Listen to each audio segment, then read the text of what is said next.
હર હર મહાદેવ મિત્રો, હું પહોંચી ગયો છું અમદાવાદ અને અહીંથી જાઉં છું પ્રયાગરાજ મહાકુંભના સ્નાન માટે.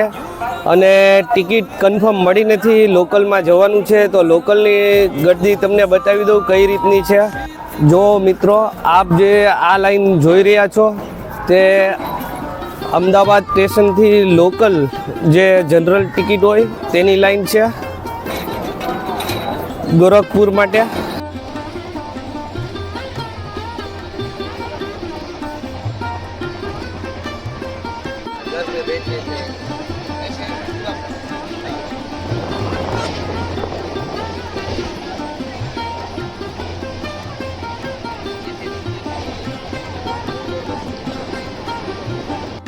જો મિત્રો, આ રીતે અહીં ટ્રેન ઊભી રહી ગઈ છે અને માણસો ટ્રેનમાંથી ઉતરી રહ્યા છે, કેમ કે પ્લેટફોર્મ હજી અહીંથી 5 કિલોમીટર દૂર છે અને 1 કલાકથી ગાડી ઊભી છે, એટલે બધું માણસો અહીંથી ઉતરી ગયું છે. આ રીતે મિત્રો, હું પહોંચી ગયો છું નેની જંકશન. જો આપ જે જોઈ રહ્યા છો પ્રયાગરાજનું સ્ટેશન નેની જંકશન. મારે પહોંચવાનું હતું ચોકી જંકશન. પ્રયાગરાજની ટ્રેન જે અમદાવાદથી ઉપડી હતી તે પહોંચાડવાની હતી ચોકી જંકશન, પણ ટ્રેન બહુ લેટ છે, 3 કલાક ટ્રેન લેટ છે. 9 વાગે પહોંચવાની હતી, અત્યારે 12 વાગી ગયા છે અને એના માટે ડિવાઈડ કરીને નેની જંકશન ટ્રેન અત્યારે પહોંચાડી છે. જો અહીંથી હવે બહાર નીકળીને સંગમ માટે જઈ રહ્યો છું. હવે સંગમ માટે જવામાં આપણને કઈ રીતે વાહન મળે છે, ક્યાં સુધી મળે છે, કેટલું ચાલવું પડશે, બધી માહિતી તમને શેર કરું. હર હર મહાદેવ. જો સ્ટેશનની બહાર જ હજી નીકળ્યા છીએ અને ભીડ તમે જોઈ શકો છો. જો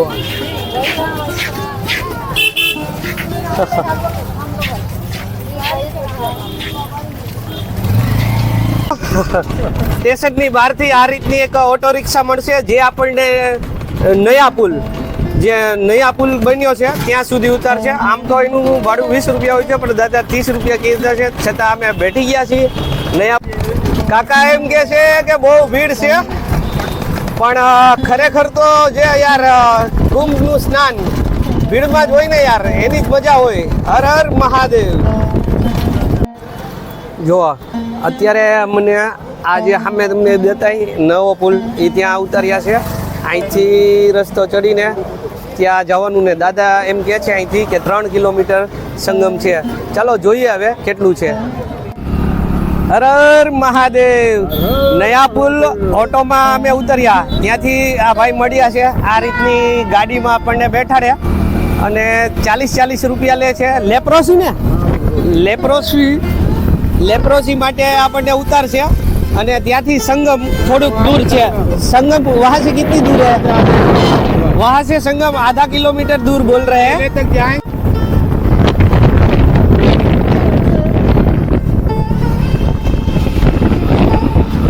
हाँ क्या वादा है આપણે.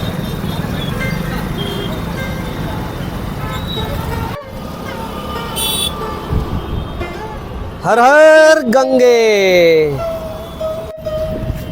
બસ જો મિત્રો, બાઇક ઉપરથી ઉતરીને સંગમ જવાવાળો માર્ગ જે છે તેની ઉપર આવી ગયા છીએ. જો આપ જે નીચે જોઈ રહ્યા છો ત્યાં આ રીતનું પાર્કિંગની વ્યવસ્થા કરી છે. જો અને સામે યમુના નદી છે.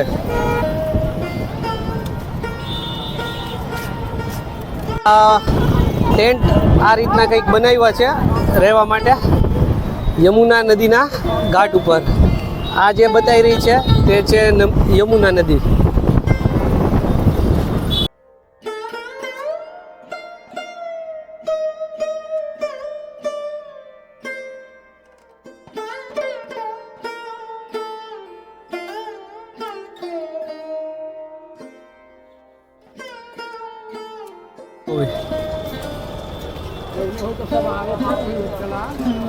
સૌથી પહેલા આપણને જો મિત્રો, આ બધું જે કંઈ પબ્લિક આપ જોઈ રહ્યા છો તે સંગમ સ્નાન કરીને આવી રહ્યું છે. જો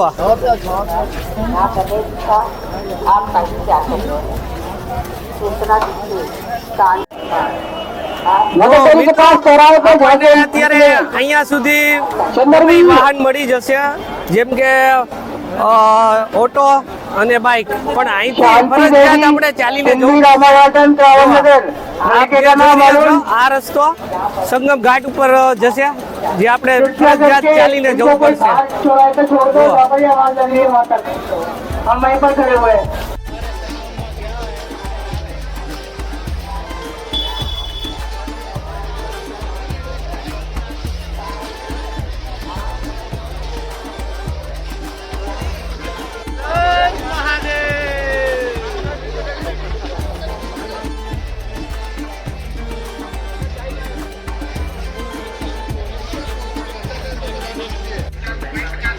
જો મિત્રો ફાઇનલી સંગમ અહીંથી 1.2 કિલોમીટર દૂર છે અને બડે હનુમાન એ અહીંથી 300 મીટરની દૂરી. અને ભીડ જોવો તમે, ગળદી જોવો તમે, આ રીતની છે. જે જોઈ રહ્યા છો તે મંદિર છે આદિ શંકરાચાર્ય મંડપમ. કહેવાય છે કે આ મંદિરે શ્રી રામજીએ શંકર ભગવાનની લિંગની સ્થાપના કરી છે. એક તિરુપતિ બાલાજીની મૂર્તિ પણ છે અને એક લક્ષ્મીજીનું મંદિર પણ છે. તો ચાલો તમને અંદર જઈને દર્શન કરાવું.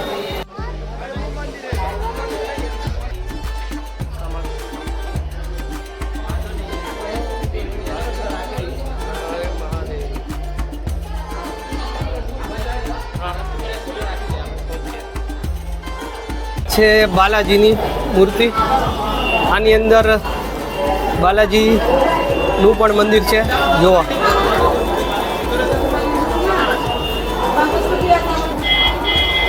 કહેવાય છે કે આ શિવલિંગ શ્રી રામજીએ સ્થાપના કરી હતી. જોવા છો ને યાર. હર હર મહાદેવ.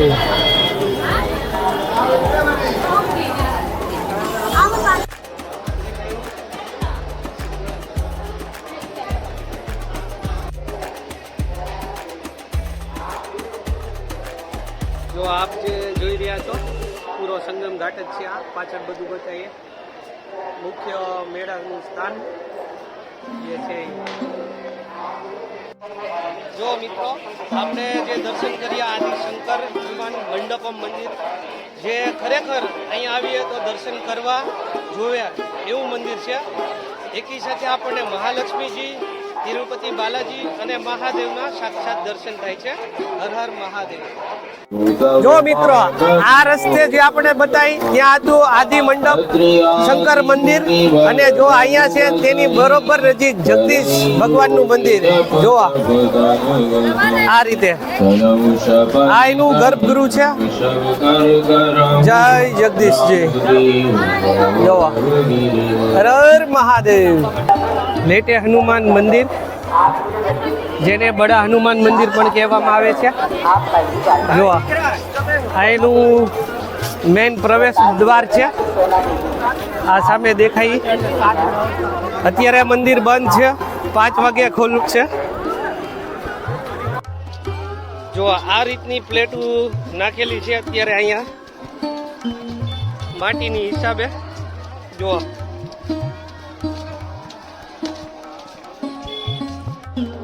જો મિત્રો અહીં આવી રીતે સંડાસ બાથરૂમની વ્યવસ્થા રાખવામાં આવી છે.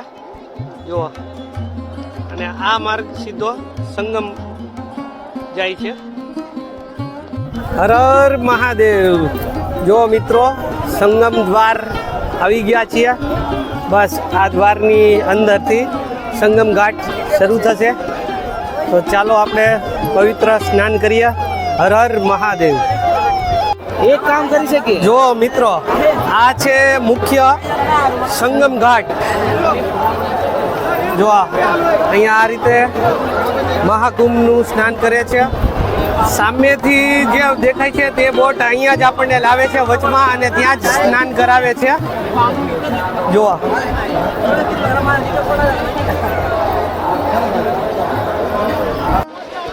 હર હર ગંગે.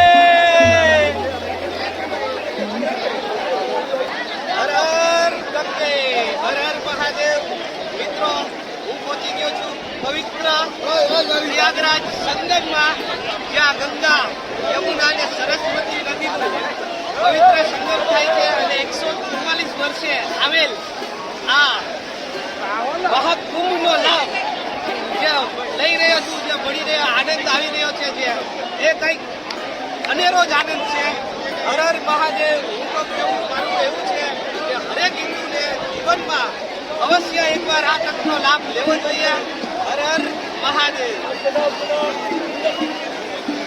મિત્રો, માણસોને અહીં પહોંચવામાં ખૂબ એટલે ખૂબ તકલીફ પડે છે, પણ આટલી તકલીફ પડ્યા બાદ પણ જે આ સ્નાનનું મહત્વ છે, જે આ સ્નાનનો લાભ છે મહાકુંભનો, તે જો આપ જોઈ રહ્યા છો, ખરેખર અહીં આવીને તમને આમ ખૂબ એટલે ખૂબ આનંદ પ્રાપ્ત થશે અને એક અલગ જ આમ શક્તિ પ્રદાન થશે તમને.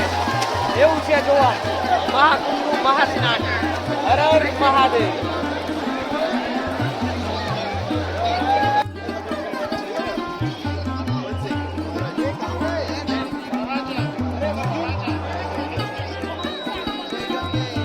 હર હર મહાદેવ. જય શ્રી રામ. હર હર મહાદેવ. તો મિત્રો આ છે બોટ. સમજા કે હર મહાદેવ.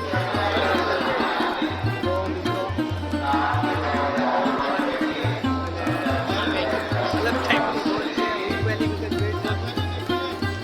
બસ જો ત્રિવેણી સંગમનો આનંદ લઈ રહ્યા છે. ત્રિવેણી સંગમનો હર હર ગંગે.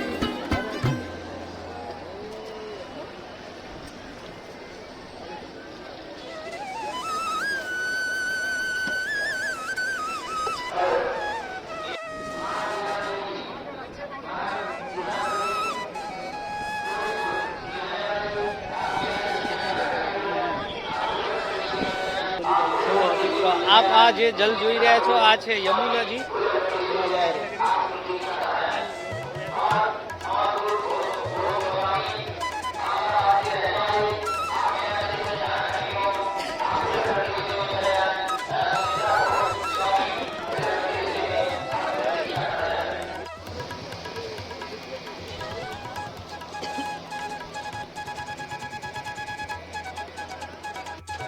જો મિત્રો, તડકો ખૂબ છે, તમને દેખાઈ રહ્યા છે. જ્યાં બોટ એની અમે અત્યારે રાઈડ કરી, બહુ મજા આવી. હર હર મહાદેવ. ત્રિવેણી સંગમ જોયો. તડકો ખૂબ હતો એટલે પાણી જે 2 કલરના ડિફરન્સ પડવા જોઈએ એ પડતા હતા. ખરી આંખે દેખાઈ શકતું હતું, પણ આમાં નથી દેખાડી શક્યો ફોનમાં. જો મિત્રો,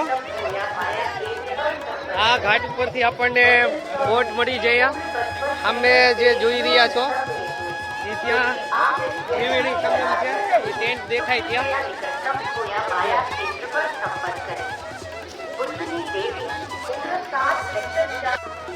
આમ આડા દિવસે આપણે આવીએ તો બોટનો ભાવ ઓછો હોય છે, પણ અત્યારે કંઈ નક્કી નથી. મન ફાવે તેવા ભાવ લઈ રહ્યા છે. કાંઈ આમ ટૂંકમાં જે મન ફાવે તે લે છે ભાવ. 1000 રૂપિયા લે છે, 500 લે છે અને કોઈ 400 માં જાય છે. હર હર મહાદેવ. મેં તો આપણે 5 મિનિટ ઉભા રહે, બધી ગાડી ચાલુ થઈ જાય. હા રે, ધીરે ધીરે.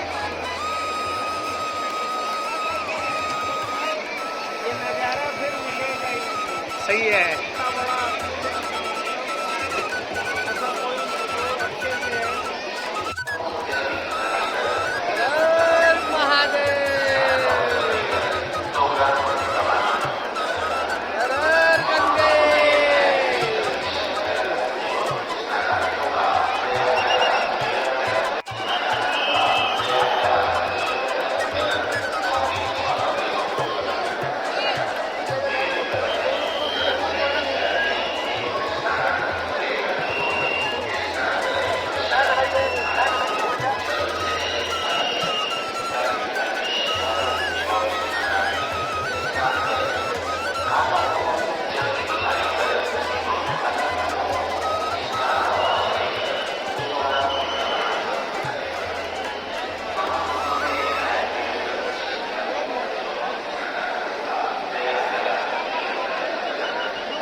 જો મિત્રો આપ જે આ જોઈ રહ્યા છો તે છે પીપપુલ. જો આ સાઈડ છે તે છે ત્રિવેણી સંગમ ઘાટ જે કહેવાય તે, અને આ સાઈડ આપણે બધું છે ને આ એ સાઈડ છે બધા આખડાના સેક્ટર છે. જો મિત્રો આ પીપપુલ ઉપરથી નજારો છે.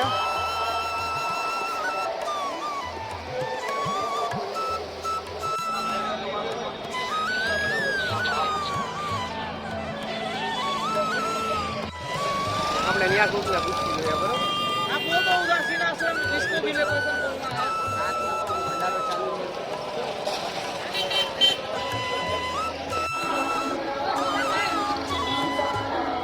સેક્ટર નંબર 18 બાબા નીમ કરોરી આશ્રમ.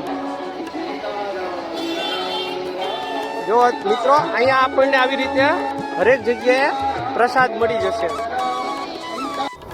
જો મિત્રો આપ જે જોઈ રહ્યા છો તે છે બાપા સીતારામ આશ્રમ. અહીં આપણને રહેવાની અને જમવાની બંને વ્યવસ્થા મળી રહેશે. અને બાપા સીતારામ આશ્રમનું એડ્રેસ છે 18 નંબરનું સેક્ટર, અન્નપૂર્ણા ચોક, હરિચંદ્ર માર્ગ. હર હર મહાદેવ. હર હર મહાદેવ. બોલો બાપા સીતારામ. બાપા સીતારામ. જો મિત્રો આપ જે જોઈ રહ્યા છો બાપા સીતારામ આશ્રમ, આ રીતની સેવા છે અહીં જમવા માટે, અને રહેવા માટે પણ અહીં ગાડલાને ઓઢવા માટે આપે છે. જુઓ આ તો બાપ બગદાણા બાપા સીતારામ. હર હર મહાદેવ. અક્ષયવટ જવાનો મુખ્ય માર્ગ જુઓ આ રીતની વ્યવસ્થા છે દર્શન કરવા માટે. આ જે કિલ્લો જય શ્રી બાલાજી મહારાજ. જો મિત્રો હર હર મહાદેવ. જય શ્રી રામ. જો મિત્રો આપ જોઈ રહ્યા છો અક્ષયવટ. સાક્ષાત અક્ષયવટના દર્શન કરી લ્યો. કહેવાય છે કે આ વૃક્ષ 5100 વર્ષ કરતાં પણ જૂનું છે, અને અહીં શ્રી રામજી અને સીતા મૈયાએ વનવાસ દરમિયાન આ જ વૃક્ષ પાસે વિશ્રામ કર્યો હતો. જો આ એ જ વૃક્ષ છે. જય શ્રી રામ. જો મિત્રો આ માર્ગેથી અક્ષયવટ જઈને આવીએ એટલે તરત અહીં પાતાલપુરી છે, જેનો મુખ્ય દ્વાર અહીંયા છે. જો અમૃત મંથન જે હતું તેનું દ્રશ્ય, અને આ રસ્તો જાય છે પાતાલપુરી. જો મિત્રો આ છે શ્રી સનાતની અક્ષયવટ પાતાલપુરી. આ જે પ્રવેશ દ્વાર છે હમણાં તમને અંદરથી બતાવું.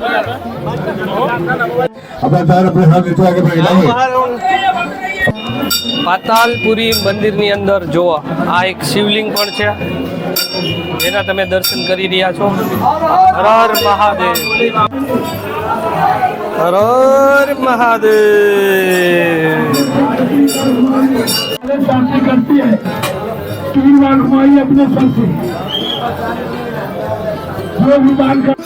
જો મિત્રો આપ જે જોઈ રહ્યા છો સરસ્વતી કૂપ, જે પાતાલપુરી મંદિરની અંદર અહીં જો આ જે દેખાય છે તે છે સરસ્વતી નદી. જો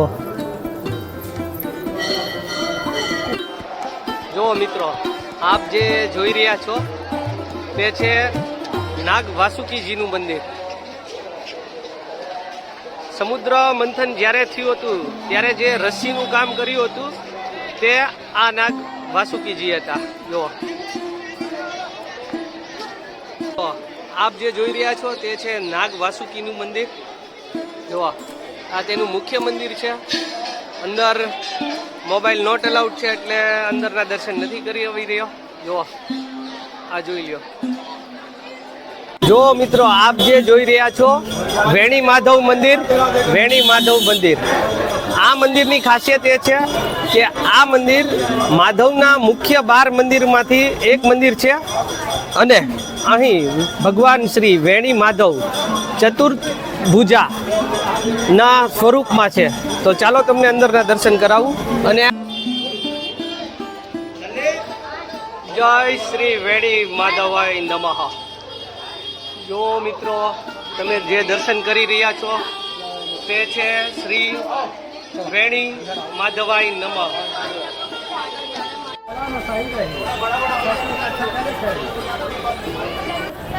જો મિત્રો આપ જોઈ રહ્યા છો અલોપી શંકરી શક્તિપીઠ મંદિર. જેવા આ રસ્તો જે જાય છે તે ચુંગી ચોક જે કહેવાય એ છે અને બરોબર એની નજીકમાં જ આ મંદિર છે. અંદરથી તમને બતાવું. જો મિત્રો અલોપી દેવી માતાનું મંદિર. જો આ જે આપણને દેખાઈ રહ્યું છે તે છે અલોપી દેવી માતાનું મંદિર, જે 51 શક્તિપીઠમાંનું એક મંદિર છે. અને અહીં સતીજીના જમણા હાથનો પંજો પડ્યો હતો અહીંયા. આ એ મંદિર છે. ચાલો તમને અંદરથી દર્શન કરાવું. જય અલોપી દેવી જય.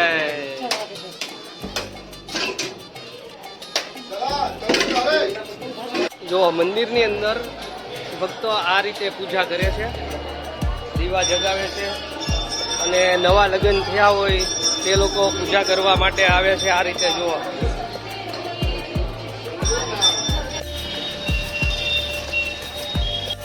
જો મિત્રો આ છે નયા પુલ.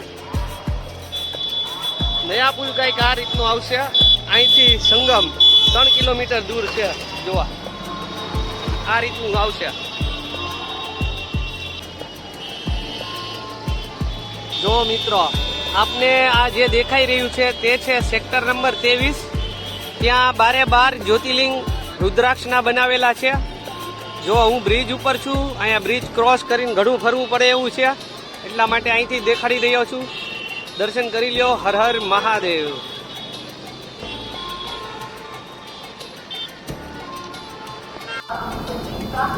તો ફાઇનલી મિત્રો હું પહોંચી ગયો છું પ્રયાગરાજ મહાકુંભનું સ્નાન કરીને અમદાવાદ રેલવે સ્ટેશન. જો કે ઓવરઓલ 23.5 કલાક ટ્રેન લેટ હતી.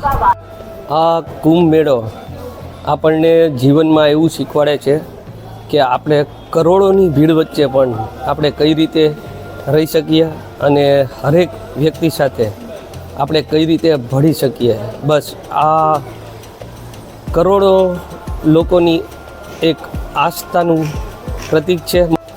કુંભ મેળાનું તમે સ્નાન કરવા જાઓ તો બને ત્યાં સુધી ઓછો સામાન સાથે રાખો. બને ત્યાં સુધી ત્યાં બસ એક જ દિવસમાં સ્નાન કરીને નીકળી જાઓ, કેમ કે ખૂબ જ ભીડ છે. અને ખાસ કરીને પ્લાસ્ટિકની બેગો સાથે રાખો એટલે ભીના કપડાં એમાં ભરી શકીએ. અને વજન બને ત્યાં સુધી હાવ ઓછો લાવો. અંદાજિત 10 કિલોમીટર ચાલવાની ગણતરી પણ રાખવી પડશે. જો કે વધારે ચાલવાનું થાય તો પણ કંઈ કહેવાય નહીં, ક્યારે કયા રસ્તા બંધ થઈ જાય, તો એટલા માટે આપણે ફરીને આવવું પડે. તો ખાસ ચાલવાની પણ તૈયારી રાખજો. અને બહુ મોટી ઉંમરના જે પણ વડીલો હોય તેમને મારી સલાહ છે કે બને તો કુંભ સ્નાન તો અવશ્ય કરો, પણ તમારી સલામતી સેફટીની સુરક્ષા રાખીને કરો. હર હર મહાદેવ. યુવા વર્ગ જેટલું પણ મહાકુંભ સ્નાનમાં પ્રયાગરાજ જઈ રહ્યો છે તેને મારી બસ એટલી નમ્ર વિનંતી કે બને ત્યાં સુધી આપણું મન, દાનત, નિયત એકદમ સાફ રાખો, પવિત્ર રાખો. તે મહાકુંભ સ્નાન છે મિત્રો, એટલા માટે ત્યાં જઈએ તો બસ મન સાફ રાખો. અને જેટલા પણ બહેનો, માતાઓ જે પ્રયાગરાજ કુંભનું સ્નાન માટે જઈ રહ્યા છે, તો એને મારી એટલી નમ્ર વિનંતી છે કે ત્યાં ચેન્જિંગ રૂમ ખૂબ બહુ બધા બનાવેલા છે, તો કપડાં ચેન્જ કરવા માટે તેનો આગ્રહ રાખો. જ્યાં ત્યાં બહાર કપડાં ન બદલાવો. હર હર મહાદેવ. મને જેટલી માહિતી મળી, એક દિવસમાં જેટલા હું મંદિર ફર્યો, જેટલા મારીથી શક્ય હતું એટલું વિઝિટ કરીને તમને દર્શન કરાવ્યા. તો આશા છે કે આ વિડીયો તમને પસંદ આવ્યો હશે. પસંદ જો આવ્યો હોય તો મારી ચેનલ સોલો VD7 ને લાઈક કરો, વિડીયો શેર કરો, સબસ્ક્રાઈબ કરો અને મને સપોર્ટ કરો. બાકી મળીએ બીજા વિડીયોમાં. હર હર મહાદેવ.